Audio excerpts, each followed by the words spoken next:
المغرب مشاهدينا، حيث تستمر المبادرات الفردية والجماعية لمساعدة المنكوبين في المناطق المتضررة من الزلزال بشتى الوسائل المتاحة. Ce matin, devant ce centre régional de transfusion sanguine à Marrakech, ils étaient nombreux à venir donner leur sang.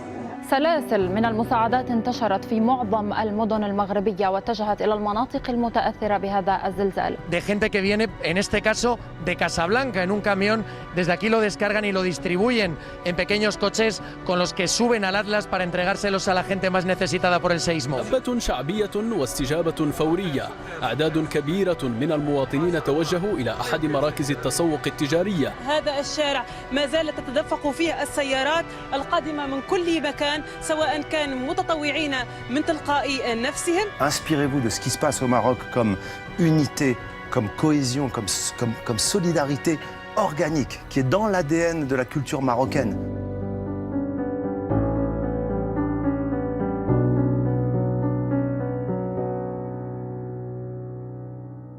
أهلا بكم. رحم الله موتانا، جبر كسر جرحانا، وشفى الله مرضانا. حلقة ناس الخير لهذا الشهر مغايرة لباقي الحلقات، ما غاديش نتبعوا فيها مبادرة إنسانية معينة أو جمعية محددة، بقدر ما غادي نتبعوا تضامن إنسانية المغاربة كاملين اللي أبانوا عن تضامن وعي وثقافة التطوع والتبرع في هذه الفاجعة. المغرب بمختلف تجلياته، بمؤسسات الدولة، بالمجتمع المدني، بمختلف شرائح المجتمع المغربي، انخرطوا في مسيرة تضامنية اللي سموها مسيرة التضامن والتآزر مع إخواننا في أقاليم الحوز وبجبال الأطلس الكبير. لتفاصيل أكثر تابعونا. بليلة 8 سبتمبر ارتجت الأرض رجة بأقاليم الحوز والأطلس الكبير، وخلفت ما يناهز 2901 قتيل و5530 جريح جراء الزلزال. أرقام مخيفة كتبين حجم الفاجعة. قدر الله وما شاء فعل في الحين بمختلف مناطق المملكة وبمبادرات شخصية غلب عليها التعاطف الكبير مع أهالي المناطق المتضررة. تنشأت نقاط تجميع المساعدات، وهذه واحدة من بزاف بمدينة الدار البيضاء، واللي شكلت تجمع إنساني مهم من التبرعات اللي غتحتاجها المناطق المنكوبة في أيامها الأولى بعد الفاجعة. السلام عليكم، بخير؟ كلشي مزيان؟ كنشوفك اليوم انت متطوع ومتبرع. شنو هاد الاحتياجات اللي جبتي لنا؟ هادو منطقة صغار لي كوشاج العيالات. الحمد لله شفنا لانونس لتحت ديال الجمعية وشفنا حتى بار انترنت، والحمد لله لبينا النداء، وان شاء الله كنشجعوا الناس يبقاو يعاونوا، ما ينساوش هاد الناس، ماشي دوز هاد لا سومين تحبس المعاونات. جاسبيغ تكون هذه غير واحد البداية ان شاء الله ديال هاد المعاونات. الكل تفاعل بدون نداءات للتبرع، الصغير والكبير، المحتاج والغني، الكل أصر باش يخلي بصمة الخير. وهادو هما المغاربة الأخيار اللي في وقت شدة كيبان المعدن ديالهم، والكل كيصبح جسد واحد، إلا تضرر فيه عضو تألم ليه سائر الجسد.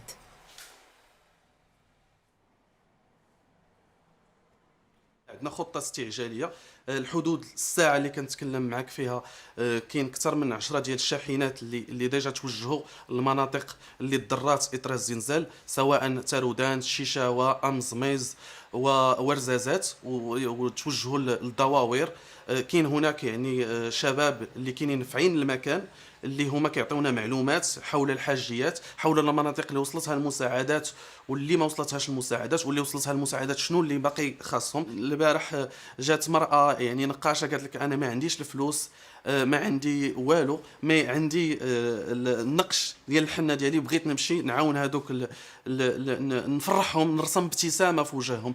كاين هناك شاب جا غير هذا الصباح هذا حلاق، جاب الماتيريال ديالو، قال لك انا بغيت نمشي معكم اليوم حقاش اليوم عاوتاني عندنا واحد لو ديبار غيكون اليوم اكثر من 10 ديال الشاحنات اللي غينطلقوا من اكثر من 6 ديال النقاط ديال التجميع ديال المساعدات بحال هذه.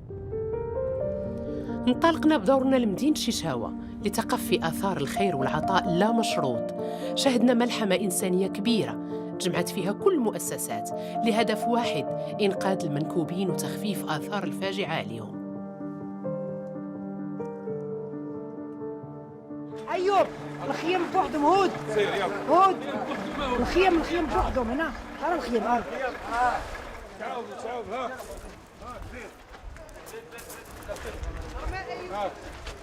غنقوموا بالتوزيع ديال هاد القفيفات ان شاء الله. عندنا 1200 اسره باش غنكملوا مجط باكملها.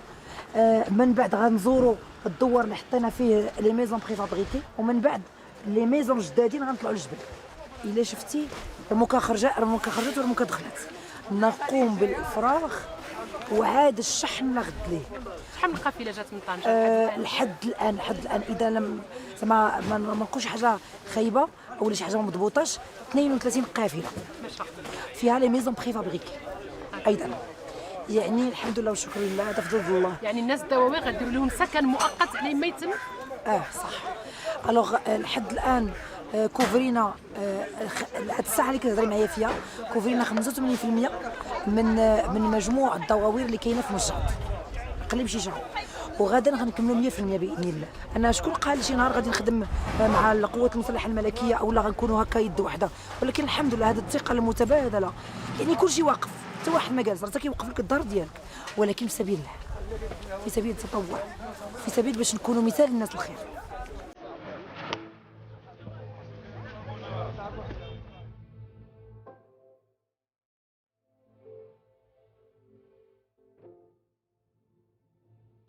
ومن بين أرقى أوجه التضامن اللي شهدتها بلادنا تبرع صاحب الجلالة الملك محمد السادس نصره الله بدمه الشريف، خطوة كانت بمثابة نداء للتبرع بالدم، وفيها رمزية كبيرة، رمزية تلاحم الشعب والملك اللي غطات ملامح الفاجعة وخفات من آثارها.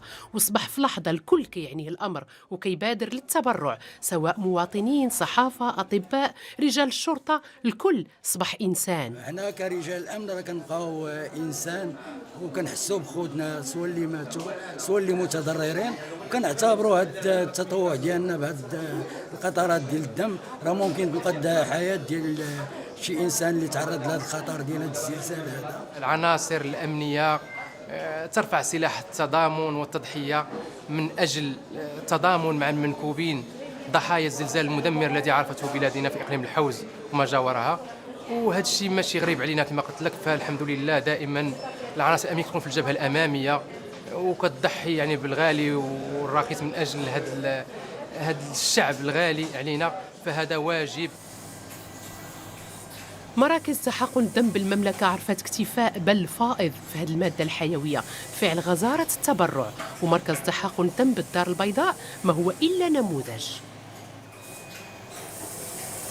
شفنا واحد الإقبال اللي هو منقطع النظير، بحيث أن في 3 أيام يعني السبت والأحد والاثنين درنا ما مجموعه 9000 كيس، يعني المدخول ديالنا تقريبا ديال 3 أشهر. هذا الشيء كنتكلم على جهة الدار البيضاء السطات. وبالتالي ملي كنوصلوا لهذا المخزون، الرساله اللي خصنا نوصلها للمواطنين هو اننا بدينا كنعطيو دابا كمركز المواعيد على اساس لان مازال الاحتياج مواصل. الاحسن من التبرع هو المداومه على التبرع. المخزون الحمد لله كاين حاليا الفائض، ولكن غنحتاجكم مازال في شهر 11 شهر 12 وحتى في السنوات القادمه، لان التبرع ثقافه، وهذه الثقافه الحمد لله اللي شفناها انها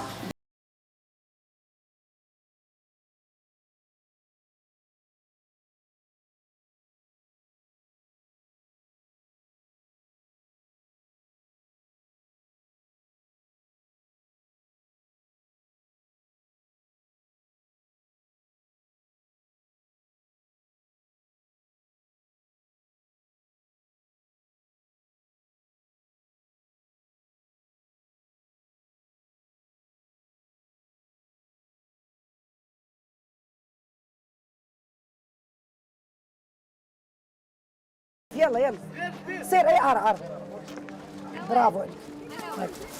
قول لي الشريف، منين المنطقة أنت جيتي؟ الحرارشة، أنا من الجاد. من الحرارشة، وعلاش جيتي هنا اليوم؟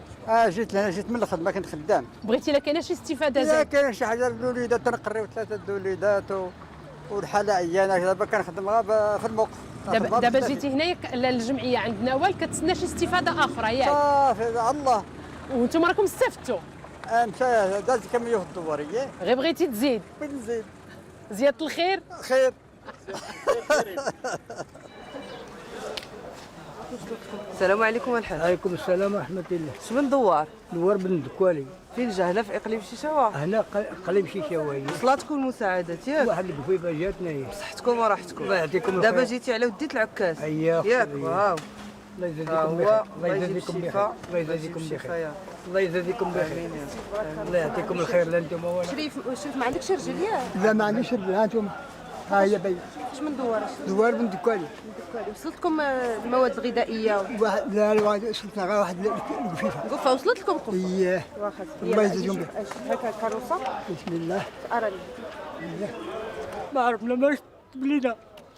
وليدات حفظ الله. وليدات صغار تاهم انا والمراه وشي وليدات. وقعت لكم شي حالة الوفاة؟ ما مات حد بعد الحمد لله؟ الحمد لله. لا لقاو المراه باقا فايقه ومن العام. الحمد لله. مرت بالتراب كله. الحمد لله. باقي العمر شايط. الحمد لله الحمد لله. وقول لي هاد الناس باش عاونوك هاد الناس؟ عاونونا بهاد العكاز، واحد القفيفه جابوها لينا للدوار، الله يجازيهم بخير، والله ينصر سيدنا، الله ينصر المغاربه كاملين فيما كانوا، لا يوفقهم للخير لقوتهم بعضياتهم. اش تقول لي على هاد الشيء اللي داروا المغاربه عليكم؟ شنو كيبان لك المغاربه شنو داروا عليكم؟ تيبانوا لي المغاربه احسن خوت، احسن خوا هي المغرب، احسن خوا اللي تدور فوق الكره الارضيه هما المغاربه. علاش؟ ما تيفوتوش خودهم. كل شيء زوين وكل شيء مساعدين وعاونونا في الشده وفي الفاده، الله يجازيهم بخير. الشعب المغربي ما كاينش بحالو، الله يجازيهم بخير. كل شيء خوتنا زوينين، عاونونا في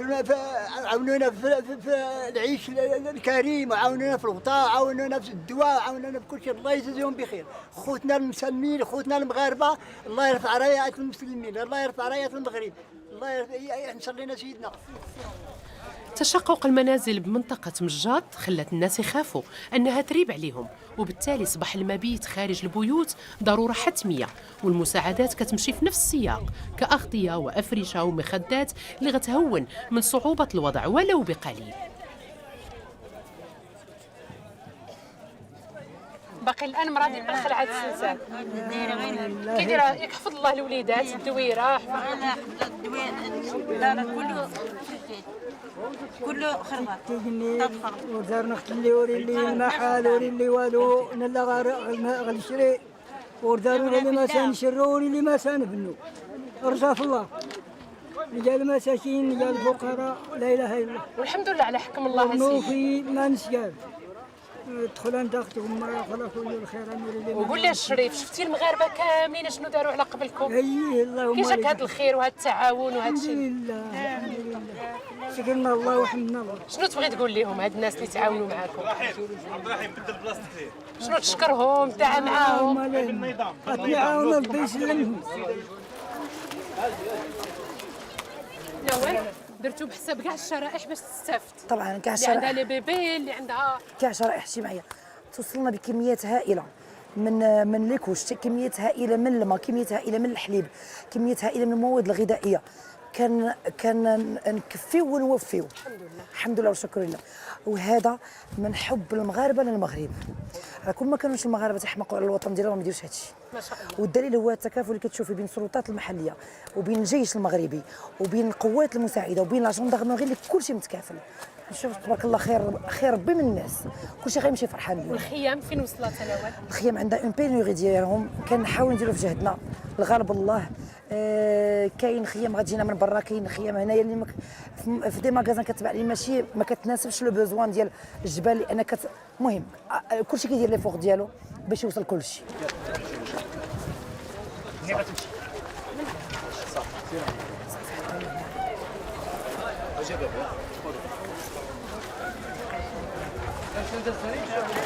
سلام شريفه. سلام بخير لاباس الحمد لله. بهذا الخير هذا الحمد لله، الله ينصر ملكنا. جات في وقتها هذه المساعده الحمد لله، جات لاله جات الله يرحم الوالدين. تمحنتوا شويه مع السلسال؟ شويه بركه كاينه الخلعه. من ناحيه اش تمحنتوا؟ من ناحيه من الخلعه، من الخلعه واخا كاين شويه التشققات ولكن الخلعه. والحمد لله دابا الامور مزيان. الحمد لله. اش تقولي هاد الناس اللي جاو يعاونوكم؟ الله يخلف عليهم. تنشكروا الناس اللي تعاونوا مع هذه المنطقه هذه وهاد الناس كاملين اللي تضروا بهذا الزلزال هذا اللي عطانا الله سبحانه وتعالى. تنشكرهم بزاف هاد الناس اللي تعاونوا معاه، الله يرحم لكم الوالدين. شكرا.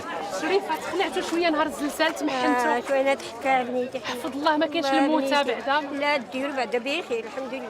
هنايا شويه الحمد لله، ودوزنا حنا واحد العرس حاله توري. منظر الدمار يفزع، والامل كبير في انقاذ الارواح من تحت الانقاض، والبحث مازال مستمر. وفي نفس الوقت القلوب السليمة كتسهر على كيفية إيصال المساعدات لأبعد النقاط المنكوبة. احنا على وشك الانطلاق مع مؤسسة عطاء ومؤسسة شفاء في قافلة إنسانية غتشمل عدة دواوير، والمساعدات ديالها على حساب الاحتياجات ديال الأسر المنكوبة. مساعدات عبارة عن مؤونة غذائية، تدخلات طبية نفسية، وكذلك الاهتمام بالطفل لمحاولة نسيان تلك الليلة المظلمة.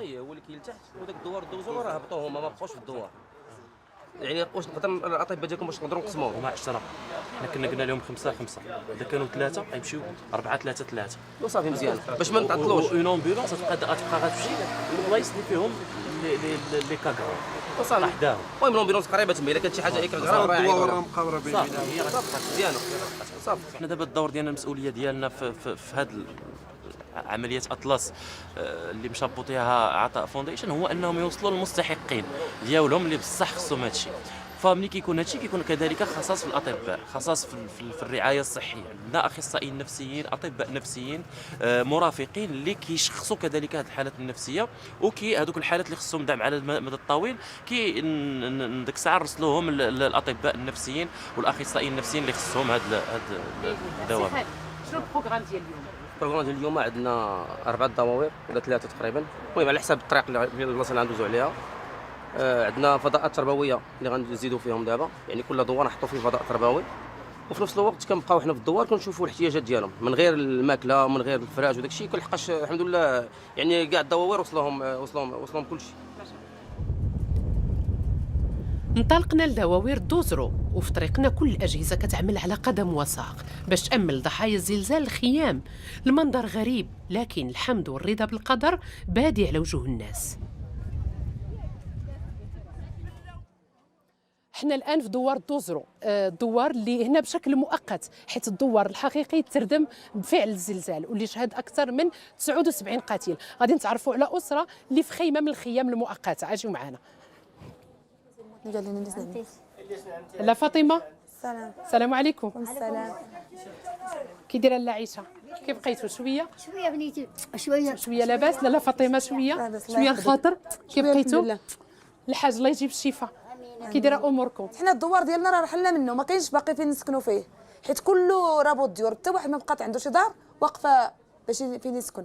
كلشي تحولنا لهنا حدا القدرون، حيت هذه نيت بلاد عندنا. لاله عيشه، واش ماتلك شي حد في العائله ديالك؟ ايه بنتي كاينين عائله مات بزاف، نتكرفس يبدو تيلات يجي الغوص ميض نموت نحرق ندخلو كي غير غنخلع وتولي نصفاو الصغير حجاج. المهم نتكرفس غير كان يوم الطلبه داخل تعاونهم ما غنتسكن راتي وهما ما غنتسكن باغيين السكن ان شاء الله. ايه غادي يكون غير شويه الصبر. هذا عاون ما كنا عاون ربي. غادي يكون الليله الزلزال كيفاش دوزتوها؟ كيفاش عطفتوا راجلك اللي كان والو نجي نسافي غير الظرف لاخت يمين الظرف لاخت يمين دور كلشي الصداع عرفت الدور راس الصداع اللي كيدير لي نضرب ندخلوا فيه غنخلع. قلتي لي شيخك حتى هو عيان وهذا تلقى الاسعافات الاوليه؟ الصراحه، ولكن نهار 3 جاو الاسعافات الاوليه وجاو المحسنين الله يجازيهم بخير، جاو المحسنين من كل البلاد.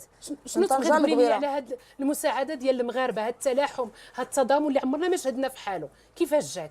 انا جاني الصراحه الله ماشي هذا كنبالغ ولا شي حاجه، احسن دوله في العالم وحق الله العظيم. انا دابا تنقول لك وجاتني البكيه. جاو الناس من العيون، جاو من طنجه ما كنعرفوهمش، جاو المغاربه ديالنا من بلجيكا من طنطا ما خلاو منين جاو صراحه الله الله يخطيهم علينا. لقينا المحسنين في جنبنا بزاف، الرقم 1 اللي لقيناه في جنبنا هو المحسنين. وسيدنا حس بينا وجا زار بنت عمتي في السبيطار في محمد السادي، جا دخل عليهم عنقهم باسهم حس بيهم. ما شاء الله ما شاء الله ما شاء الله. الحمد لله قدر الله وما شاء فعل. الله يكون معكم. حنا كنطلبوا للناس غير السكن ان شاء الله فين يسكنوا في اقرب وقت. راه الا جات الثلج اقسم لك بالله هذا الشيء اللي خلى الزلزال غيقتلوا الثلج. حنا كنعرفوا هذه المناطق بلا زلزال كتعرض للعزله. الله يكون معكم في هذه النكبه. لا يخطيكم علينا، جيتوا عندنا البلاد اللي هي وجيتوا لهنا. هذا واجب لاله. هذه فقط الاعلام خيمه من الخيام اللي دخلنا عليها فجاه. شفنا المساوئ اللي كتعاني منها، شفنا الفرحه ديالها، شفنا الافتخار ديالها بالتمغربيت ديالها وفرحتها بالتضامن وبالتلاحم المغربي. كنتمنى هذا الوضع يتحسن في اقرب فرصه ان شاء الله، وما هذه الا شده وغادي تفوت باذن الله. الحمد لله. السلام عليكم.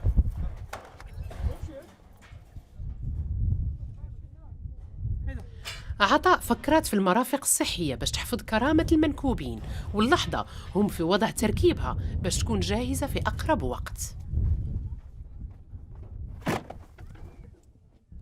علي، هادو مراحل حتى هما مؤقته كيف ما الخيام المؤقته على ما يجي السكن. تماما. فكرتوا حتى في اشياء اللي كتحفظ الكرامه ديال هاد الناس. هذاك الشيء اللي كاين لانه الاحتياج كبير بزاف ديال المراحل.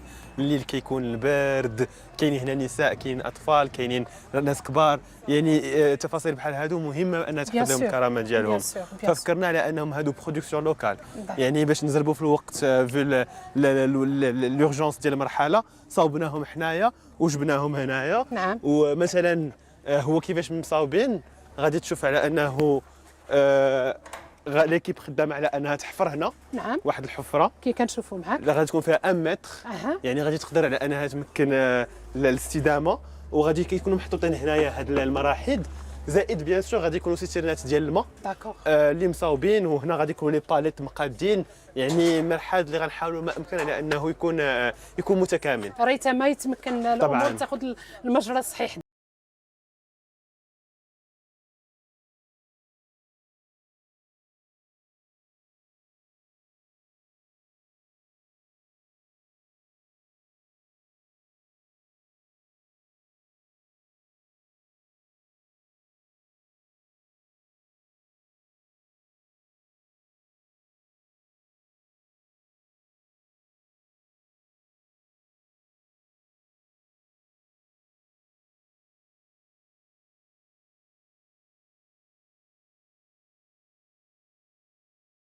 مؤسسة محمد الخامس للتضامن، ما شاء الله هذا الزخم الكبير وهذه المساعدات الكبيره اللي كتفرح والتضامن الكبير ديال المغاربه انتم جزء منه، فبالتالي شنو هي التدخلات ديالكم اللي كانت استعجاليه جراء الزلزال؟ مجرد صدور التعليمات ساميه لصاحب جلاله الله ينصرو باش تعبأ جميع اطر مؤسسه محمد الخامس بالمكونات ديالها من اطر بشريه لوجستيكيه باش تكون في الميدان تقدم يد المساعده والعون لهذه الساكنه المتضرره.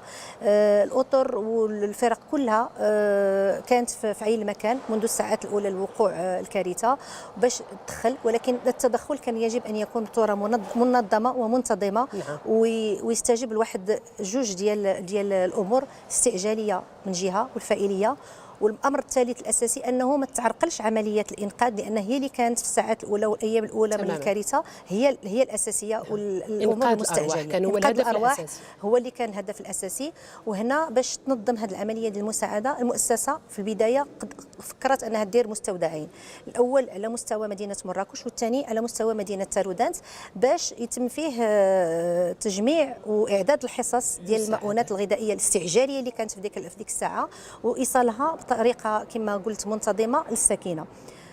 ولكن جميل والرائع في هذه المبادره انه بمجرد الاعلان على هذه المستودعات اللي في البدايه كانت مستودعات ديال المؤسسه، لقينا واحد الزخم كبير ديال التضامن الوطني تلقائي. ما هو جميل انه كان تلقائي، لم يكن هناك اي دعوه للتبرع للمراكز، كان هناك تلقائي لان الساكنه والمواطنين، هيئه المجتمع المدني، القطاعات الخاصه والحكوميه كلها وعات بحجم الامر وباهميه تنظيم ايصال المساعدات، لان هذه المساله اساسيه وتكون انها فاعليه وتكون بالتنسيق مع جميع المتدخلين اللي كيدخلوا في الميدان، القوات المسلحه الملكيه، الدرك الملكي، الوقايه المدنيه، وزاره الصحه من خلال المستعجلات باش يكون هذه العمليات ديال الانقاذ. شفنا مروحيات كتنقل المساعدات، شفنا حالات ديال سيدات حوامل على وشك الولاده تم انقاذهم وعلى وجه السرعه، شفنا مستشفى ميداني، هادشي كلشي يثلج الصدر وكيفرح المغاربه. فعلا هو كما قلت في البدايه انه خاص يكون تدخل سريع فعال. ملي كنقولوا فعال يعني انه خاصو يمشي المكان المناسب في الوقت المناسب. في البدايه كان هناك بعض الدواوير اللي كان ما كانش الامكانيه انهم يوصلوا لهم عبر الطريق البري. هنا كان تنسيق كامل مع جميع المتدخلين، القوات المسلحه الملكيه والدرك الملكي اللي كانت كتقوم بتوزيع هذه المساعدات عبر الطرق الجويه. الحمد لله كاين واحد العمل كبير اللي دار من اجل فتح المسالك وفتح الطرقات. اليوم حنا يمكن لنا نقول لك انه بعد 7 أيام او 8 أيام على الكارثه تجاوزنا مرحله انه الاحتياجات الاساسيه من مؤونه. دابا حنا كنفكروا انه كانت عمليات ديال توزيع الخيام كما قلتي، اننا نحاولوا اننا نكونوا مع هاد الناس كما قلت لك. الفرق ديالنا متواجده كتسمع لهم. هناك تتبع نفسي بسيكولوجي للعائلات، للنساء والاطفال. الاطفال غادي نركز على هذه الفئه بالذات لانها كان لابد من اعدادهم باش يعاودوا يرجعوا للدراسه. وربما ابتداء من هذا النهار رجعوا الاطفال لمقاعد الدراسه تماما. ولكن بالموازاه مع العمل ديال الدراسه ديالهم لابد من اعدادهم باش يتجاوزوا الصدمه نفسيا هذاك الشيء اللي مروا منه ماشي باش سهل. يتجاوزوا الصدمه. كاين عمل جبار اللي كيدار من طرف المؤسسه في المجال الطبي كما ذكرتي. هناك المستشفيين الميدانيين اللي داروا في جوج النقاط اللي كانت الاكثر تضررا من هذا الزلزال هي جماعه 3 يعقوب والدواوير المجاوره لها والمحيطه لها، جماعه اداسيل اللي حتى هي كانت متضرره. هناك مستشفيين ميدانيين اللي كتواجدوا فيه الوحدات المتنقله الطبيه المتنقله. عندنا اطباء المؤسسه بالاضافه للاطباء المتطوعين. شفنا بان الايام الاولى من الفاجعه كان الكل بالعاطفه طبعا، وشكرا للشعب المغربي كله اللي كينوض تيعمر السياره ديالو تيطلع في ديك الطرقات وكيسد الطرقان وكيبغي يساعد. وهذا فاش كتجي الامبيلونس ولا كتبغي تجي تهبط كان مشاكل على مستوى الطرقات، خصوصا ان هذيك الطرقات واعره ومسالك اللي صعبه. هذاك التنسيق ديالكم مع المجتمع المدني فك هذيك الا بغينا نقولوا داك الازدحام في الطرقات باش على الاقل نوصلوا الناس اللي جايين بسيارات الاسعاف للمراكز الاستشفائيه. وهذا كيفاش كان داك التنسيق ديالكم مع بحال هاد الناس ومع بحال المؤسسات الميدانيه والمجتمع المدني اللي كيعمل في هذاك المجال هذا؟ اليوم حنا ولينا كنشاهدوا جمعيات وحتى اشخاص اللي كيجيو اولا كيقولوا لنا شنو خصهم هاد الناس، لانهم عارفين اننا متواجدين في الميدان وكنقولوا لهم شنو هما الاحتياجات الاساسيه باش لهاد الناس. هذا تطور كبير ما بين الايام الاولى ودابا اللي كانوا في الاول كما قلتي بالعاطفه والتضامن.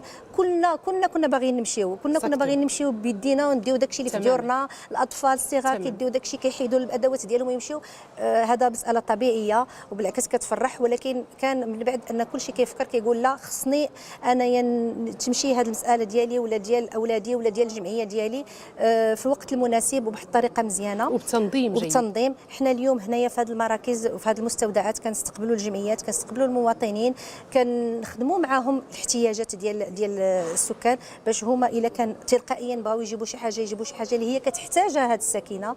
الجمعيات المجتمع المدني كنخدموا معاهم برامج تنمويه بدينا نفكروا فيها من دابا باش ان شاء الله ندوزوا للسرعه القصوى ونتجاوزوا هذه المحنه ان شاء الله. لاله سعاد شكرا لك، شكرا لسعه الصدر ديالك. كان ضروري من الاجابه على هذه الاسئله لتوضيح المهام المؤسسه والتقريب المأموريات ديالها للمواطن المغربي. شكرا لكم وشكرا على المجهودات اللي كتبذلوها. شكرا لكم ايضا. شدينا الرحال لإحدى المناطق اللي شهدت شراسة وخسائر كبيرة إثر الهزة الأرضية 3 يعقوب اللي تنشأ فيها أكبر مستشفى ميداني تابع لمؤسسة محمد الخامس للتضامن. وبفعل التغيرات المناخية وطبيعة السكن الجديد للساكنة والنمط الغذائي فكان الإقبال كبير على المستشفى.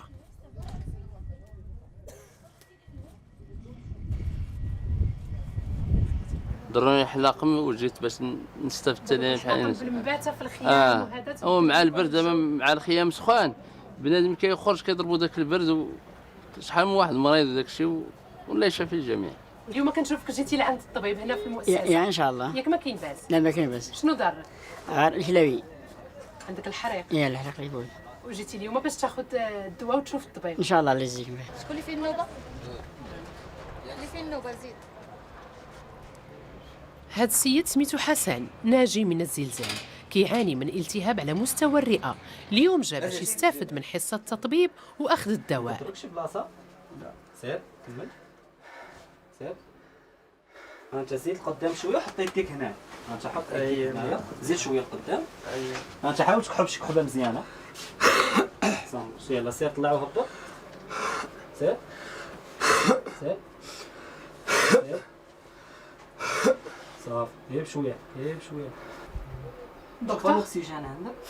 بحال هاد الحالات دابا ولاو بزاف بحكم التغيير ديال السكن. غالبا مع تحول الصيف من بدايه الخريف و ميم طون الباساج من السكنه في الديور انهم كيدوزوا شويه للطبيعه بحال هكا. التعفنات التنفسيه كيكونوا كثار. من غير التعفنات التنفسيه شنو نوعيه المرضى مازال كيجيو؟ تعفنات على الجهاز الهضمي اضافه لتغير وكان حتى عدة كسور شفناهم اليوم. كان الصباح حالات، كاين حالات متنوعة ابتداء من الكسور إلى الجروح إلى بعد تعفنات عند الأطفال أعمار مختلفة من الكبار الصغار، بالإضافة إلى أمراض السكري وأمراض ارتفاع الضغط. كتريطيو الحالات كلهم هنا جميع ولا كاينه اللي الحالات. حاله مستعصيه كتصيفطوها مثلا لمراكش المستشفى الاستشفائي ولا اشنو طبيعه بعض الحال؟ كتكون بعض الحالات البسيطة اللي كتحتاج بعض الإسعافات اللي نقدروا نعملوها هنا، وكاين بعض الحالات اللي كتستدعي استشارة طبية وكنقدموا كذلك الأدوية، وكاين حالات اللي كتستدعي بعض الاستشارات الأخصائية اللي كيتم إجلاؤها إلى المستشفى العسكري والمستشفيات المتخصصة. كنا في مناطق صعبة الولوج بحال الأغبار، وتم إجلاء 4 حوامل عبر مروحيات الدرك الملكي، وكان فريق متعدد التخصصات حاضر في عين المكان. بطبيعة الحال موفرها مؤسسة محمد الخامس للتضامن اللي كتوفر الأطر الطبية والشبه طبية اللي هي كتكون في عين المكان حتى في المناطق اللي هي صعبة الولوج. جيتي عند هاد الناس كيفاش لقيتيهم؟ كيفاش الله يعمر هذا، الله يحميهم الوالدين، الله يعمر لهم هذا الدار، الله يحمي الوالدين، الله يعطيكم الصحة. شنو تبغي تقول لي على المغاربه والتضامن ديالهم والتعاون؟ شفتي شنو داروا على الحوز؟ الناس تعاونوا معنا كاملين، المغاربه تعاونوا معنا، الله يجزيهم بخير، الله يكثر خيرهم، الله يرحم لهم الوالدين. الخير راه جاي لثلاث عقاب، الله يعمر لهم الدار، الله يرحم لهم الوالدين. بغيت انا شي تصويره ديال الصدر الله يرحم لهم. انت شوف غادي نديروا واحد 5 ايام ولا 3 ايام ديال لونتيبيوتيك ديال الدواء ياك، من وراها لقاك في هذا الشيء غادي تجي باش دير بلاكه ديال الصدر. الله يرحم صافي. التعفن اللي عندك ماشي تعفن مزمن، عندك تعفن حاد، غير كون درتي في الزنقه بحال هكا ولا مع الخيمه ضربك شويه البرد. الله يرحم صافي. الله يعطيك الصحة. انت غادي تمشي للفارماسي هنايا باش تعطيهم لوردونونس وغيعطيك التريتمون ديالك. الله يرحم الوالدين، صافي. الله يعطيكم الصحة. مرحبا. الله يشافيك حسن. امين سيدي، الله يرحم الوالدين، الله يعطيكم الصحة.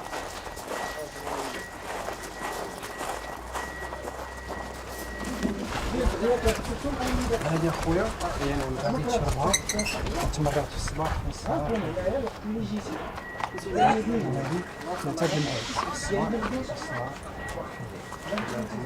بعد الماكله هذا نعطيك الساشي. يلا يرحموا يجزيكم بخير. هاد الشابة أصيبت بنوبة الهلع جراء الزلزال نتج عليها اختناق بالموازاة بإصابتها بمرض الغدد، وكانت في حاجة ماسة لجرعة أكسجين. هذا واخا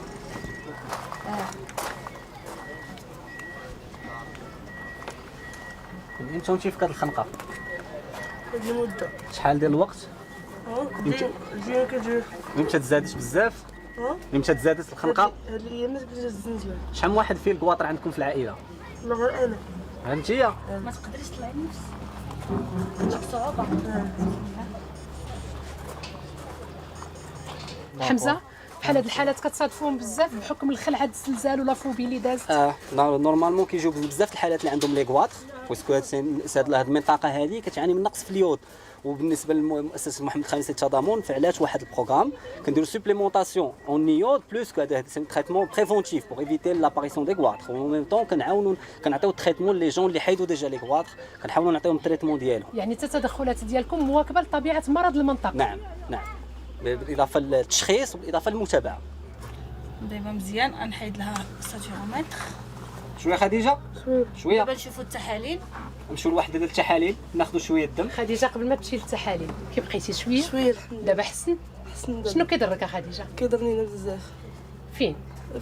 هنا وفي كلشي كيضرني بزاف، خصوصا في هذا الزلزال اللي داز كيضرني بزاف، ما كنقدرش ناكل ولا نمشي، ما كندير حتى شي حاجه كيضرني هنا. بقات فيك الخلعه؟ باقي فيا الخلعه.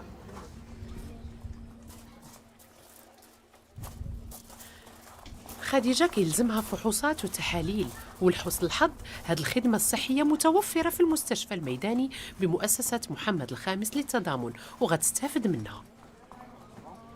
غادي نلونسيو بيلون فيه بيلون تيروميديان تي اس اش الترانسميسيبل تي 3 تي 4 ليبر، نديرو حتى واحد الان اف اس نشوفوا كاو ولا تريتمون ولا شي حاجه.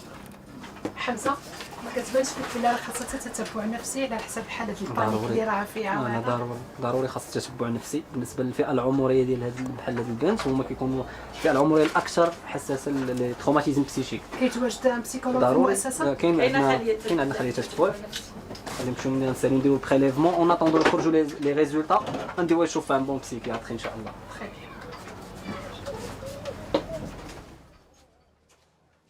خديجة ما هي إلا نموذج للعديد من الناس اللي تصابوا بحالة خوف شديد وفزع، ولحظة الهزة الأرضية ما كتفارقش المخيلة ديالهم. لذا التتبع النفسي في هذه المرحلة مهم جدا، والبوح والفضفضة للمختصين غتعطي الأكل ديالها. السلام عليكم.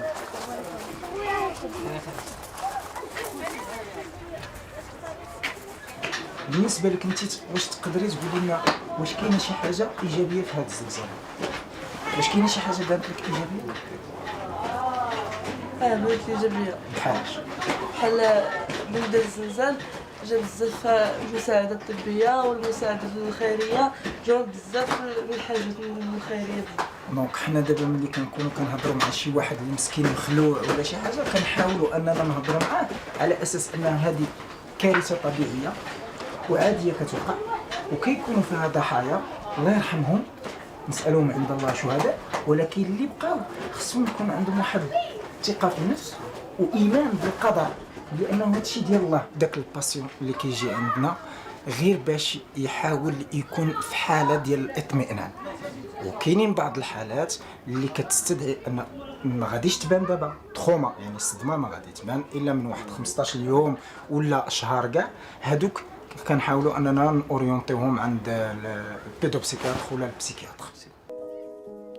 القيم الإنسانية ظهرت بشكل كبير ومفرح، وصبح الكل كيحاول لملمة جروح المتضررين من أطباء وجيش وجمعويين اللي جاوا من مختلف ربوع المملكة، والهدايا والمساعدات ما كتوقفش.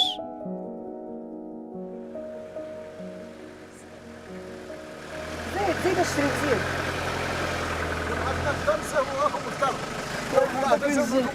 جات الخير هذا، جات الخير.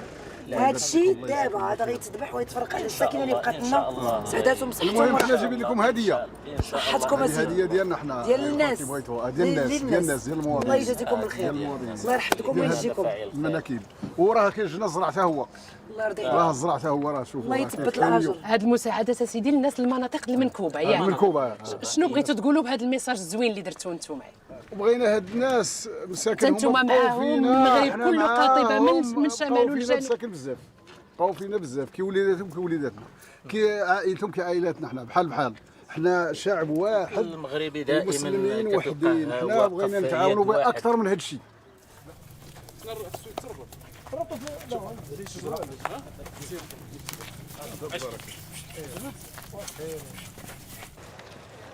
شنو هنا جبتوا الشريف ديالي؟ حل زرعت ما شاء الله. زرع هذا معطور ما شاء الله ما شاء الله، الله يخلف على السيد، الله يجازيه، الله يعطيها له في جنة النعيم.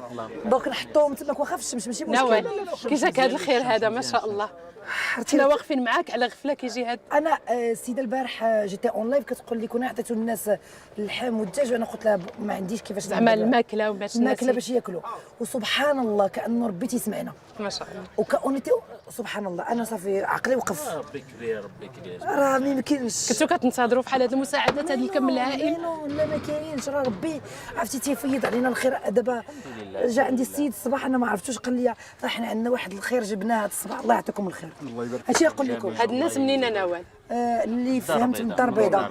السيده درت مع المحسن ما كنعرفوش باش نعرفوا الناس ما كنعرفوهمش. ما شاء الله الله وتخشع في التليفون ما شاء الله، الله يلقيها له في جنه النعيم. قال لك سميتو، قال لي من بعد بغاو شي حاجه اخرى ولا هادي راه نصيفطوا لهم واحد الا لقاو كيفاش باش يوكلوا الناس ويطيبوا لهم تما، قال لك راه نصيفط لهم واحد ولا جوج، قال لك انا ثبت الله اجره. هادشي اللي معهود على المغادي، هادشي اللي معهود على المغادي. الله يخلف عليها سيدي، الله يخلف. من الافضل اللي هي عايشه. الصورة أبلغ من كل تعليق أو وصف وجه من أوجه التضامن في أرقى حلله. نوال اهتمت مع أعضاء الجمعية ديالها بالتلميذ وتساءلات كيفاش غيتمم الموسم الدراسي ديالو في أقسام مشقوقة وآيلة للسقوط.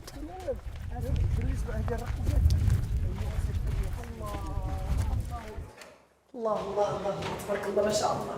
الله يعطيكم الصحة. الله يسر. ميزون بلاس صحفيت. هذه أول مدرسة حطينا فيها هي كشاف. هي دابا دوار توريت ست نزوضة. اخترنا لأنه سيتي لو بريمي سيت ديكلاري دو سال فيرمي ودرنا ديسبوزيسيون. شحال 200 طفل؟ 230. 230 إن شاء الله. حتى مدير المدرسة. لا هذا لو بروف ديال ليكول هنا تبارك الله. بليسكو 26 بحال قلت لك نهار الاثنين غنجيب المحافظ باذن الله تعالى وقدرته. هنا اول حطه ديال المدرسه حطينا من قبل 10 في اي تعرب دوار بالسكينه. مي هذه الحطه ديال المدرسه لان ما بغيناش نضيعوا على الوليدات في العام المدرسي، مع العلم ان نهار الاثنين سيتم التوزيع ديال المحافظ ان شاء الله 1000 محفظه يبدا التوزيع ديالها نهار الاثنين. كنتوا حريصين على ان الطفل اللي في هذا اللي عاش هذه النكبه انه يكمل الموسم الدراسي ديالو. كتكون من الافضل. علاش حنا درناهم بحال هكا باش تكون باش تكون حتى ان سويفي بسيكولوجيك للاطفال، لانه المدرسه ديالو رايبه، الدار ديالو مشقه، وفين غيقرا هذا الوليد؟ يعني صافا نو زيدي ان تي بو باش نبردوا على الوليدات ان شاء الله بحول الله. هاد الحاويات هادو غادي يخفوا على الاقسام اللي مشقوقه على ريتها ترمل. بالطبع جاو كتعويض وكحلول خاصه باقليم شيشاوا. دابا تنهضروا على 18 حاويه 20 حاويه موجوده دابا عندنا في انتظار الاضافه، وخدامه واحد الخليه اليقظه تتحدد لنا الاماكن باش نديبلاصاو. اليوم انستالينا 3 وغدا عندنا نوت بروغرام ان شاء الله. كل وحده شحال كتهز متينين؟ دابا درنا اون سيميلاسيون ديال لي بيبيتر وحطيناهم 23 حتى ل 24 الف. أقسام آيلة للسقوط من آثار الهزة الأرضية أصبحت كتشكل خطر كبير على التلاميذ، والتعبير على الفرحة بالأقسام المؤقتة بادي على المحيا ديالهم. بغينا نقراو بغينا نكملوا المدرسه ولكن فيها هذا الزلزال تلقات كله صافي جاو هاد القسمات زوينين. عجبكم الحال اللي جابكم هادشي؟ اللي جابهم نقول لهم شكرا. سال اقسام مشقين حيت هذاك الزلزال دار الخوف في الناس وبغينا نكملوا الدراسه تاعنا، ولكن الاقسام خفتوا منهم حيت مشقين وجابوا لنا هاد الاقسام باش نكملوا فيهم الدراسه تاعنا ونحققوا الحلم تاعنا. سيرتو انك عندك المستوى الدراسي السادس. شنو تبغي تقول لهاد الناس اللي تفكركم وجابوا لكم الاقسام؟ نشكرهم بزاف حيت جابوا لنا اقسام نكملوا فيهم الدراسه تاعنا. واصلنا مسيرنا لباقي الدواوير المنكوبه باش ننقلوا لكم حجم التضامن والتآزر اللي شهدته بلادنا. ومن بين النعم اللي بانت بعد الهزه الارضيه هي انفجار عيون الماء اللي كتعرف شح كبير في هذه المناطق.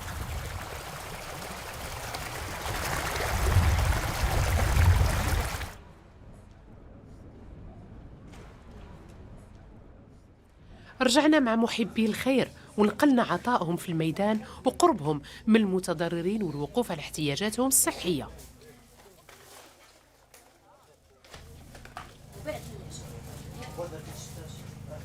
دونك هنايا واحد الخيمه اللي درناها استشفائيه فيها بزاف ديال الاطباء متطوعين من تخصصات مختلفه، من ميديسان جينيراليست سبيسياليست. بداو الصباح كيجيبوا لي كونسلطاسيون ديال طبعا كيجيبوا لي كونسلطاسيون ديال الناس هنايا في الدوار، يعني غير الحالات اللي خصني تعاود المفاصمه الامراض المزمنه راه الاطباء يقدروا يشرحوا لكم اكثر. حتى دابا كيجيو فريمون لي كونسلطاسيون بزاف لانه الاحتياج باقي كاين، والامراض المزمنه كذلك الناس اللي تعرضوا للكسور والناس اللي تماما الحمد لله اللي كاين هكا مستشفى كنقولوا مستشفى القرب الا بغينا هو تماما مركز ديال القرب هذا اللي مكلفه به مؤسسه ديال الشفاء اللي هي شركه معنا مؤسسه ديال العطاء. نعم دائما المجتمع المدني دائما المجتمع المدني دائما المجتمع المدني ما شاء الله. والاطباء كاملين متطوعين. نعم. يعني في الويكاند ديالهم كيسمحوا في خدامهم في عائلاتهم كيجيو باش يوقفوا على المرضى ويعاونوهم بداك الشيء اللي عطاهم اللي يقدروا عليه. لا أميمة سلام بخير لاباس عليك؟ انت طبيبه فاش من المجال؟ انا طبعا من مراكش جينا في هاد لاكسيون اورغانيزي باغ شفاء فونداسيون كنديروا هنا دي كونسلطاسيون في هاد لا بارتي كنشوفوا المرضى شنو عندهم. اول حاجه كنشوفوا الا كانت شي حاله مستعجله باش نترانسفيريوها جايبين معنا امبولانس ميديكاليزي كنديروا فيها ترانسفير، والحالات اللي نقدروا حنايا هنايا نتريتيو كنشوفوهم ونعطيوهم لو ميديكامون ابروبريي على حساب الحالات المرضيه ولا بغينا نقولوا الاغلبيه اللي دابا كتريتيو في هاد الظرفيه هذه. الاغلبيه ديال الناس كيجيو زعما مع دابا الستريس وزعما سي سورتو تو سكي بسيكولوجيك دوكو ستريس لي مو دو تيت حيت il reste دابا ماشي في لوغ ميزون هذا دوكو ils ont beaucoup de maux de tête ils ont des troubles digestifs vu que كياكلوا دابا ماكله ما مولفينش بها اي تو هادو اغلب الحالات لي زانفيكسيون حتى هما كيكونوا عندنا بزاف لي غاسترونتيريت هادو اون جينيرال اغلب الحالات. الحاج كي بقيتي شويه لاباس كي بقيتي علاش جيتي هنا عند الطبيب شنو عندك؟ القلب ديال القلب والطونسيون. القلب والطونسيون هما اللي عندك المشاكل هادو الامراض المزمنه. الحمد لله ما تجرحتي ما والو في الزلزال ما ضرك حتى شي حاجه. لا الحمد لله. الحمد لله انا ما نجرح ما ضرني شي حاجه. كي دوزتي ديك الليله ديال الزلزال الحاج؟ زلزال الله يسترنا بصح في الدور كاين الارواح بزاف.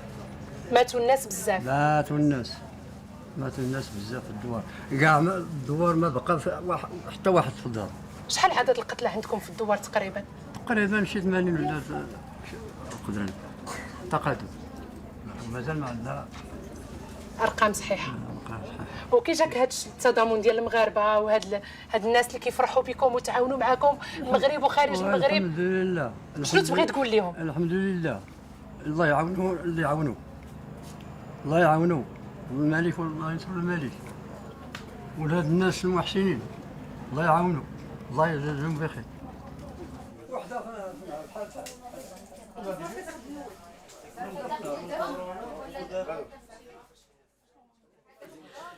في خيمة القرب الصحي اللي كتهتم بصحة المتضررين من آثار الزلزال كيحصلوا على رعاية طبية والاستفادة من الأدوية.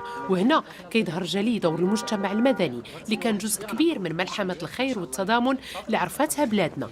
وهنا مؤسسة شفاء وعطاء كانوا يد واحدة باش الخير ينفع ويشمل كل الناس اللي في وضع حاجة.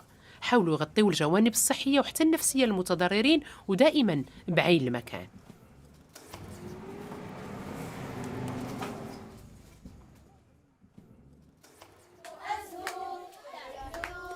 الطفل والاهتمام بالنفسية ديالو كان الاهتمام به حاضر بقوة، كيف لا وهم من عاشوا أصعب لحظات ممكن يصادفوها في حياتهم ومنهم من فقد أعزاء في الفاجعة. حدنا قبل وبعد الورشه بان الوليدات كانوا مأزمين في لي طونط ديالهم ما قادرينش يتحركوا يلعبوا باريحيه. من فوق جلسوا في الورشه بدا الرسم بداو كيعبروا على المشاعر ديالهم كيرسموا منازل مساجد الرايه ديال المغرب. وسانوزا في بليزير اننا حسينا بالفرق ديال هذوك الوليدات ديك الفرحه في الوجوه ديال الوليدات. البارح كان معنا بسيكولوج حاضر في الورشه اللي يحاول ما امكن يقرا دوك الرسومات وإلا ديتيكتي كيلكو كا اللي اوبليغاتوارمون خاصهم يكونوا يخضعوا لتتبع من طرف بسيكولوج. دونك نفس العمليه غنخدموا بها دابا وان شاء الله حنايا كنحاولوا ما امكن نديروا اكثر واكثر من الورشات مالغري قسوات ديال الظروف الطبيعيه ديال هذه المناطق. وهذا نداء لجميع المؤسسات التعليميه اللي يمكن لهم يتعاونوا معنا بالماتيريال بليزيكيبمون. كانت اول بديره مع مؤسسه تعليميه بالدار البيضاء عطاتنا هذا ليكيبمون باش نديروا اول اتوليي. فهذا نداء اللي بغى مستعد يعاونا بالماتيريال بلي فورنيتور سكولير بالتاطير ديال الشابات ديال الدوار باش يقوموا على هذه الورشات. ما بغيناش تحبس هنا بغينا تكمل هذه الورشه ان شاء الله.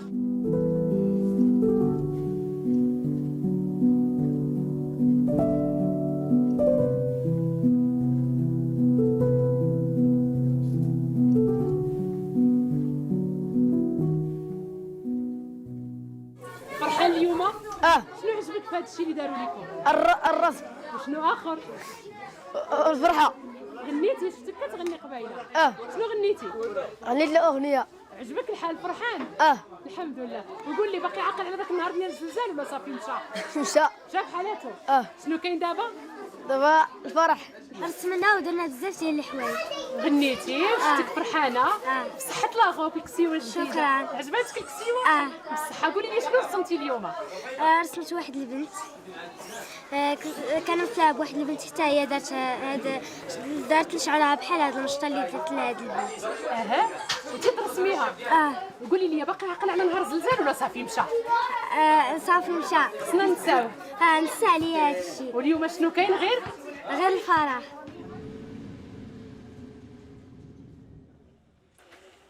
كنتمناو ان هاد المناظر المؤلمه تنسى وتعوضها لحظات فرح وتعويض، والمثل هاد المناظر القاسيه الكل نزل الميدان، ومن بينهم صناع المحتوى الهادف على وسائل التواصل الاجتماعي كالشاب خالد طلبه اللي صادفناه كيعمل بجد في تشييد الخيم للمتضررين. سي خالد، السلام عليكم. وعليكم السلام ورحمه الله. صافا بخير؟ كي دايرين لاباس؟ تبارك الله عليكم. بخير؟ تبارك الله على المجهودات ديالكم. بارك الله فيكم. خالد، انت كنعرفوك وكيعرفوك الجمهور المغربي والمتتبعين على الشبكه العنكبوتيه بانك صانع محتوى. بارك الله فيك. اليوم انت اشنو كدير في الميدان؟ اول حاجه بغيت نشكر صاحب الجلاله على المبادرات ديالو، بغيت نشكر السلطات ونشكر الوقايه المدنيه وكل من له يد المساعده في هذه الجائحه هذه. الصراحه حنا كصناع محتوى كنحاولوا ما امكن اننا نقلوا الحدث كيف ما هو، ونحاولوا نوصلوا لبعض الدواوين خصوصا في الجائحه اللي مازال ما وصلتهاش يد المساعده. انا شفتك تبارك الله خدام بيديك، يعني ماشي غير تبرع ولا عطاء ولا بارطاج ولا تشجيع على التضامن، كنشوفك نازل الميدان وخدام بيديك ما شاء الله وبالسواعد ديالك. ضروري باش هكا الناس الاخرين انهم حتى هما يتحفزوا باش حتى هما يجيو حتى هما يعاونوا هاد الناس هذو اللي فريمون محتاجين المساعده. وكما شفتوا هنا في الدوار ديال الدوزرو فريمون محتاجين المساعده بزاف، لان الدوار ما بقى فيه حتى شي حاجه. جاو انستالوا الناس الخيام ديالهم هنايا، والحمد لله المغرب معروف بالتضامن ديالو، معروف بالاخوه ديالو، وحنايا بينا واحد الحاجه زوينه، وعرفونا الناس باننا كان في الفرح وفي القرح كنكونوا متحدين وكنكونوا متضامنين. ما شاء الله. وهذا الشيء صراحه زوين، وشافوه المغاربه كاملين وشافوه العالم اجمع. تبارك الله عليكم. بون كوراج سي خالد. بارك الله فيك وشكرا بزاف. بارك الله فيكم. شكرا لك. بارك الله فيك. شكرا لك.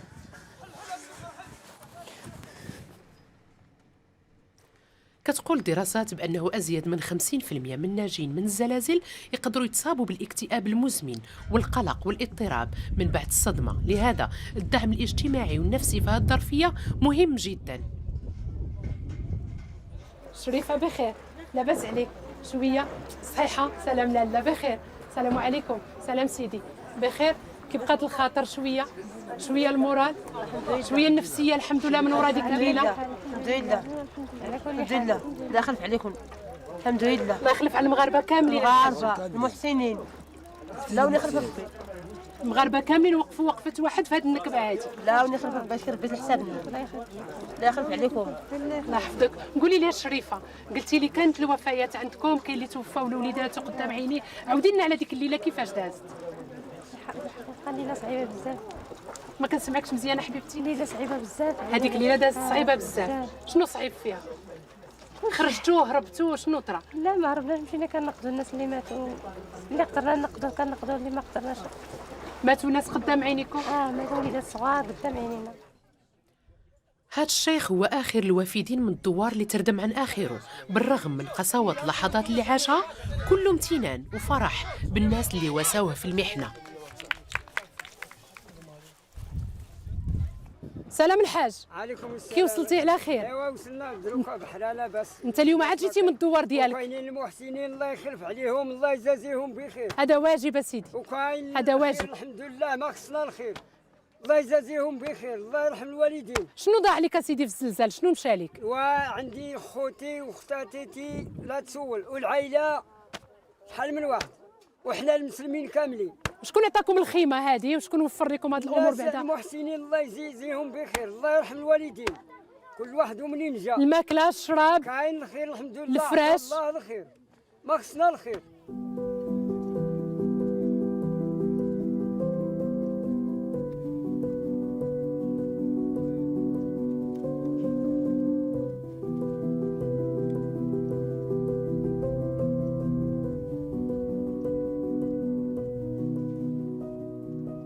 كي بقات الخاطر؟ كي دايره الخاطر؟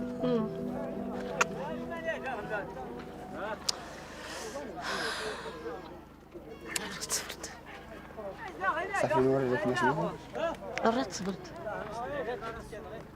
صبرتي شويه؟ أين الحمد لله. الحمد لله الحمد لله. يا هو من ربي. الحمد لله الحمد لله اللي جات مع الله مهمتي. يا الحمد لله. دابا اليوم شنو كتمنى يكون ام عيشه؟ شنو كتمنى يتحقق؟ انا نتطلب غير السكنه نتطلب وحده، ما يزغن زغمت فيها ينوان. خايفين من الثلج اللي جاي، من الشتا اللي جايه. تيهمك السن نتطلب. هاد الخيام مزيانين دابا شويه. كل الموجود يشكي مرحبا بكم، الله يخلف عليكم. كل الموجود بخير، ولا يعني ديما الله كريم. عائشة فقدت زوجها في الزلزال وتعرضت للكسور، واللي انقذها هو أخ الزوج ديالها اللي بدوره فقد الأسرة ديالو اللي كتكون من 6 أشخاص. وأطوار الحادث غيروها لنا إسماعيل بحسرة كبيرة وألم شديد. احنا بارك الله من هاد الناس. امين يا رب. شي جو داري شويه شويه الحمد لله. الحمد لله على كل حال. انا ود بيا السطح، ديك الساعه ود بيا السطح توصلت هنا وكنسمع هاد السيده مرات خويا هادي كنسمعها كتعيط عليا. ملي جبت انا راسي مشيت عند هادي كنجبد فيها، لقيت غير كيبان ليها هي الراس ويدي اللي كيبان ليها. جبدتها ومشيت كنقلب على ولادي كنعيط على المراه، لان انا عرفت البلاصه فاش تردموا عرفتها، هي والوالده وديك الدريه الصغيره كنعيط عليهم ما كيسمعوني. مشيت لبيت اخرى كنعيط على الدراري ولادي، كنعيط على زكريا اللي بقى ليا كنعيط عليه، كنعيط على زكريا وهو كيسمعني من تحت الارض، هو وجوج خوتو كنعيط عليهم. ملي كيسمع ليا انا كنحفر عاوتاني. ملي حتى جا واحد الدري تعاون معايا، هو الفقيه ديال الجام تعاونوا معايا مساكن الله يرحم لهم الوالدين. لان صعيب دير ستاد الناس بمره صعيبه بزاف، والعم وبنته حتى هو مسكينه راه بزاف. الحالات كتروي قصصها بمرارة، وكل واحد فقد اللي عزيز عليه، وكاين اللي فقد الأسرة ديالو بالكامل. ربط الله على قلوبهم بالصبر. يلا سير صغير اديتو شكا ورسينا مية الخير من ضو ولا مية من قرت ولا البيت سير غلا شاب دران غوز دار كان يست من السوايع اللي غيد لدين الدراري لديني دخل 3 نيات 3 نيات دايد اتفقى افاقتي السلام عليكم ورجيتي بقيت واخا ما دي بقان. السلام عليكم. مات لك الحاج؟ ماتي 9 العائله. المراه ديالك؟ المراه ديالي وجوج سناتيستي مزين ديالت دارت 9 سنين، يا دارت 5 سنين. يوي تمغارت الناس دارت تا حشميد دارت 5 سنين، حشميد دارت 4 سنين. إن 90 عام أمي 90 عام مات. أختي 65 عام مات. صافي غادي يفكر ربي اللي عقلاق صافي افاغد واحد ربي نكي واحد يجي. ليل ونهار مختلف أشكال المساعدة اللي يمكن يتلقاوها الناجين من زلزال عيناها. رجعنا لمؤسسة عطاء مع جلال اللي في وقت متأخر من الليل الأعمال ما زالت قائمة. هذا الشيء هذا خلانا اننا نديروا بزاف لي وير هاوس. كان وير هاوس تاعنا واليوم وير هاوس ملي كتقول لي وير هاوس بحال هكا دي غون هونغار اللي كتجمعوا فيهم لي دون. كنجمعوا لي دون عباره عن ادويه عن ملابس. كاينه فارماسي ديال الشفاء تماك فيها كاع الادويه، فيها الاطباء تماك خدام على لو تري خدام على المسائل تماك. ايضا كاين فروق ديال الفروق اللي كتمشي للميدان. نتوما شفتوا اليوم مشيتوا مع خالد ولي زيكيب ديالو من اجل انهم يوقفوا على الدواوير يشوفوا الحاجيات ديالو تيكومونيكيو معنا. كاين فريق اللي كيمشي غير يشوف شنو واقع وتيعطينا لانفورماسيون. حنا رغم كل شيء، رغم وعوره جبال الاطلس ورغم الصعوبه ديالها ورغم كل شيء، اليوم نستطيع تجاوز الازمه. وان اليوم لكل بيت في الاطلس انا تنقول انا وصلوا للمساعده. عرفت انكم درتوا مخبزه متنقله للتخفيف من وطأة الجوع ولا الحاجه للخبز اللي هو ماده مهمه عند المغاربه. المخبزه للنورا كانت في اليوم الثاني من الفاجعه، لاننا كنا هنا تيعيط لي كمال تيعيطوا لي الدراري تيقول لي راه خاصكم الخبز. كندومونديهم من الدار البيضاء، قلت لهم الدراري خاصنا ندير مخابز هنا. نشأنا اول مخبزه اللي كتضخ 2000 خبزه يوميا. من بعد دوبليكيناها في الدواوير، بدينا التوزيع. يعني اليوم كل دوار تنحطوا فيه مخبز كيقدر ينتج واحد 1000 خبزه ولا واحد 500 خبزه، كتقدر تعطي للناس كلهم سيغ بلاص بشراكه مع شركات اللي هي دعمت المشروع من ناحيه الفرارة، من ناحيه الطحين، من ناحيه العجانات. جاي كاميو غدا حمام متنقل اللي غيطلع فيه المراه تطلع فيه، الراجل يطلع فيه، يغسل مع راسو يدوش ويهبط يهبط. فاحنا كنحاولوا ان نديروا اشياء ان شاء الله. درنا رياض ديال الاطفال لان الاطفال كاين واحد واحد المشاكل النفسيه باش دوك الوليدات ملي يجي شي واحد اللي يبغي يلقاهم في واحد الكادر زوين واحد الكادر مزيان. نمط معيشي مغاير اللي حتمته الظروف ومظاهر الألفة ما بين الناس بددات صعوبة الوضع. أقسم بالله النعمة الأولى اللي بانت مع الزلزال، مع هذه الفاجعة، هي التضامن ديال المغاربة. قسما بالرب الجليل لا مشكورين، والله ما نوي اقسم بالله راه مهما نقول لك ما نصور لكش ذاك الحجم ديال البشر اللي داز في هذه المنطقه. والحاجه الزوينه الثانيه هي تبارك الله تفجروا العيون، شي عيون يعني ما في شي بلايص اللي لا اله الا محمد رسول الله. من بعد كنا تنحفروا هنا، فاش كنت انا صغير كان بنادم تيحفر 10 متر وتيلقى الماء. من بعد واحد 10 سنين كان بنادم تيحفر 20 متر وشويه 40 شويه 50، وسبحان الله العظيم دابا الماء فوق الارض. سبحان الله. عشنا مع الأهالي لحظات الليل بالخيام، دخلنا لخيامهم وكلهم رضا بالقدر والامتنان لتضامن المغاربة والفرحة ديالهم بالنجاة، لكن في نفس الوقت حسرتهم كبيرة على اللي فقدوهم بمنطقة بويقران.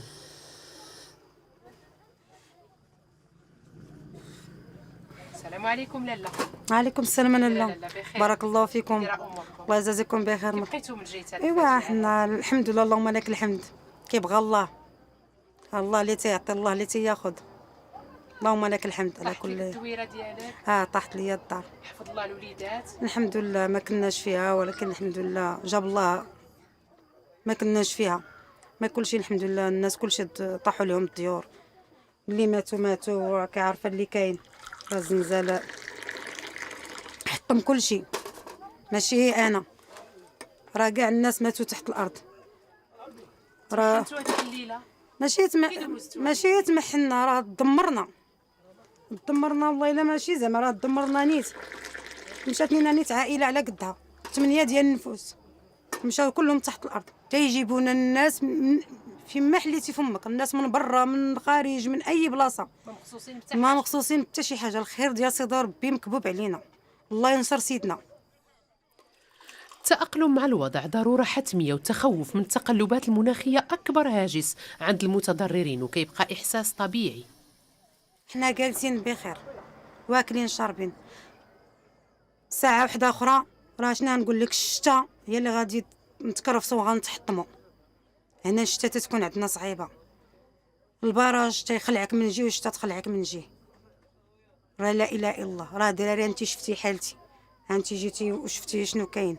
بدات الاحصائيات بداو كيحصيوكم للسكن. راه بداو تيجيو تيدوروا دابا يشوفوا الديور اللي رابوا، الديور اللي، ولكن الا جيتي تشوفي هنا منطقه بيركان راه كلها تحطمات. شفتي مع المجال النفسي اللي كاين هنايا، الطب النفسي اللي كيداوي دابا قلت كاينين كلشي، الله ينصر سيدنا، كلشي جابوا لنا الصراحه الله، وفارحين بوليداتنا، جايبين لهم اللعاب ما تيحسوهمش. راه حتى من الكميات ديال الدوش جابوهم لينا، اللي تيدخل يدوش يلبس كيطما بصباطه، والله الا فرحنا الصراحه قسما بالله. ماشي زعما تنقول لك جاو شي ناس راه نساونا داك الهموم اللي كنا عايشين. انتقلنا مع جلال للمخبزة المتنقلة، وفي وقت متأخر من الليل لقينا مازال الخباز كيجهز الخبز لأهالي المناطق المتضررة، كله فرح بالعمل الإنساني اللي كيقوم به.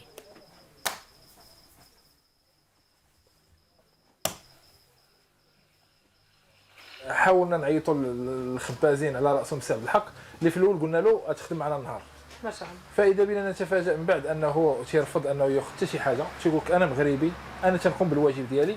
جاب مع لي زيكيب وحده اخرين، جاب افكار وحده اخرين، كل مره تيجيب لنا فكره. كنا في الاول ما كنخمروش، شويه جبنا الماكينه ديال التخمار، شويه كل مره كنجيب الحرفه ديالو هو ادرى شنو غادي يخص. فكان عمل زوين مع عبد الحق، الله يجزيه بخير. تبارك الله عليك. السلام عليكم. مرحبا. امورك مزيان؟ الحمد لله. شكرا لك باسم الانسانيه كنقولوا لك بعدا شكرا. تبارك الله عليك. قال لي سي جلال بلا راه امتنعتي انك تاخذ الاجره ديالك في هذا العمل الانساني اللي كتقوم به، علاش؟ تضامنا مع الناس اللي تضروا في المناطق ديال الدبكال. انا جيت انا متضامن بحكم انني نعرف عندي خبره في الميدان ديال المخبزه، وجيت انا متضامن واتصلت بالسي حكيم حتى هو راه جا حتى هو متضامن معايا. تضامنا مع الناس هو نفس الشيء، ما بغاش ياخذ الاجره ديالو على العمل. وتيخدموا النهار كله بواحد الشكل. انا تنقول لهم باز لكم النهار كله ما توقفوا ونفس جوده الخبز تبارك الله عليهم، نفس النوعيه ديال الخبز، الله يجزيهم بخير زعما داروا حنا عمل دابا كبير وقت بزاف. متاخر من الليل مازال تيكون جينا على خدامين. غفله ومازال خدامين، نعم. العجانه مازال فيها العجين، مازال الفران مشعول، مازال الناس خدامين على قدم وساق، الفران كذلك مليء بالخبز. الناس كيفاش السي جلال كيجيو، كيفاش التنسيق مع الناس المنكوبين اللي كيبغيو الخبز؟ تنسيق كل قافله انسانيه توزيع. خرجات من عندنا هنايا كيتم ارسال مع 2000 خبزه 3000 خبزه، ويتم الاستفاده يعني تتفرق على مجموعه ديال الدواوير بشكل يومي الحمد لله. تنقولوا اننا ان شاء الله نوصلوا لان نحاولوا نكفيو اكبر عدد ديال الدواوير. كاينه اكسيون اللي نبداو نهار الخميس هي اقامه مثل هاد المخابز في لي سونتر ديال الدواوير. مزيان. كل سونتر يعطي واحد 500 خبزه يوميا ما شاء لدوك الله. الناس ان شاء الله، وبغينا نديروا العشرات من هاد الافران.